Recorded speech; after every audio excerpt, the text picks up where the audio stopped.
I think retro chic is probably at its height at the moment because it's manifesting itself in the clothes that men wear, in the television programs they watch, in the cocktails they drink, the way they design their apartments. I think that it's very much of the moment.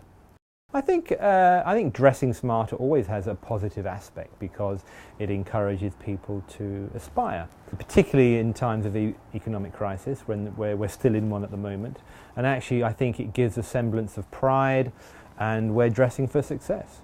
It's also a mood, I think, that it gives, a sort of an optimistic and forward-looking thing. Just slightly ironic because we're talking about retro, but I think the forms and the mood and the philosophy that it embraces is a very optimistic thing.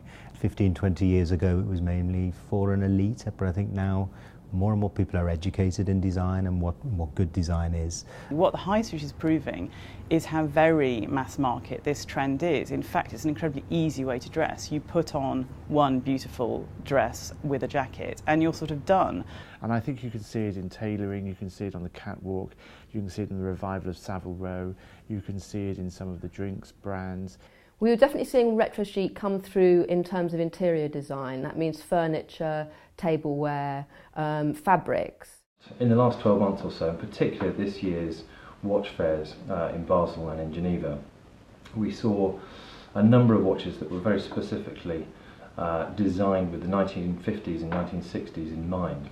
I think in the 50s and 60s the quality, attention to detail, craftsmanship, woodwork was phenomenal. I mean, it was a real growth area, it was a really exciting time, and I think certainly in 2012 people are looking for that again. There seems to be no sign of this desire to look back at the 50s and 60s and reinterpret it for the 21st century disappearing. I think people find it an incredibly alluring couple of decades, and we all really, really love the furniture and design of that period. So I think this is something that's probably going to last for a while.